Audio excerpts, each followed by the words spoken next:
आज के समय में लिव इन रिलेशनशिप भारत में एक बड़ा सामाजिक मुद्दा बन गया है।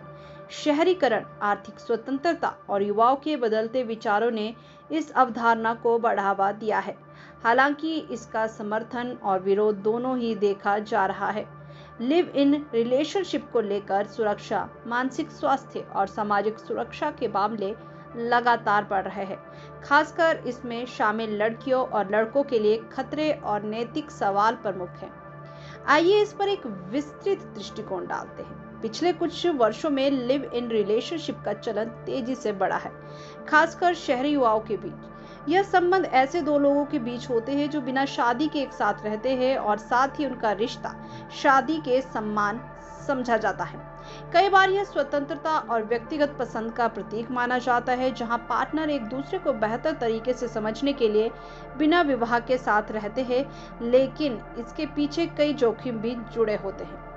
लिव इन रिलेशनशिप के बढ़ते मामलों के साथ साथ जोखिम भी बढ़ते जा रहे हैं। खासकर लड़कियों के लिए ये काफी जोखिम भरा हो सकता है। यहाँ कुछ महत्वपूर्ण चुनौतियां हैं जो मैं आपको बताऊंगी। देखिए, सुरक्षा के मुद्दे। कई मामलों में यह देखा गया है कि पार्टनर के बीच में अनबन या रिश्ते के टूटने पर हिंसा या हत्या जैसी घटनाएं घटती है।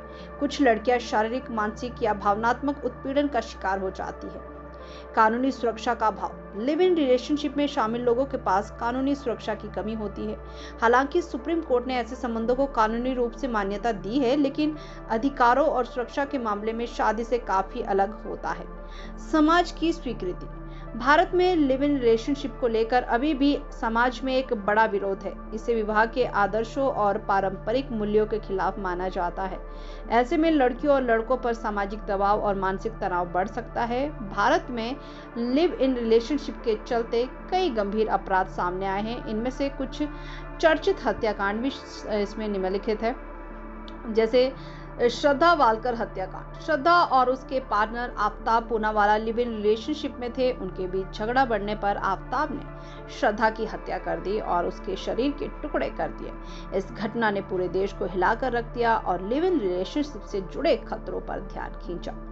सुषमा हत्याकांड। सुषमा जो लिव इन रिलेशनशिप में रह रही थी, उसकी भी उसके पार्टनर ने हत्या कर दी थी। इस घटना के पीछे पार्टनर के साथ अविश्वास और आपसी तनाव था। Ayesha murder case. आयशा अपने पार्टनर के साथ लिव इन में रहती थी। विवाद और पार्टनर के हिंसक रवैये के चलते उसकी हत्या कर दी गई। निक्की यादव हत्याकांड। निक्की यादव का मामला भी लिव इन रिलेशनशिप के खतरों को उजागर करता है।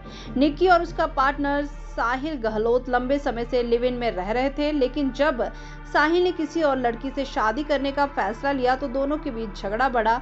इस झगड़े के दौरान साहिल ने निक्की की हत्या कर दी। यह मामला मीडिया में काफी चर्चित रहा और इसे लेकर कई सवाल उठे कि लिव इन रिलेशनशिप के दौरान आपसी विश्वास और सम्मान की कमी कैसे हिंसक घटनाओं को जन्म दे सकती है। निक्की का शरीर फ्रिज में छिपा हुआ मिला और इस घटना ने पूरे देश को झकझोर दिया। लिव इन रिलेशनशिप में रहना सही या गलत, यह पूरी तरह से व्यक्तिगत सोच और परिस्थितियों पर निर्भर करता है।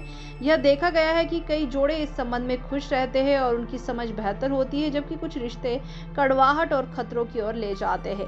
लड़कों के लिए लिव इन रिलेशनशिप लड़कों के लिए स्वतंत्रता और व्यक्तिगत निर्णय का मौका देता है, लेकिन इसके साथ ही उन्हें भी रिश्ते में वफादारी और जिम्मेदारी से बर्ताव करना होता है। अनबन या गलतफहमी के मामले में कानूनी और सामाजिक परेशानियां बढ़ सकती है। लड़कियों के लिए यह जोखिम भरा हो सकता है, खासकर अगर पार्टनर ईमानदार ना हो। महिलाओं की सुरक्षा और उनके अधिकारों की कमी लिव इन में रह रही महिलाओं को असुरक्षित बना सकती है। लिव इन रिलेशनशिप एक आधुनिक सामाजिक बदलाव का प्रतीक है, लेकिन इसके साथ जोखिम भी जुड़े हैं। भारत में इसकी स्वीकृति धीरे धीरे बढ़ रही है, लेकिन इसके कारण बढ़ते अपराध और हत्याकांड चिंता का विषय है। यह जरूरी है कि इस तरह के संबंधों में दोनों पार्टनर एक दूसरे का सम्मान करें, विश्वास बनाए रखें और अगर कोई समस्या आए तो कानूनी या सामाजिक मदद लेने से ना हिचकिचाए।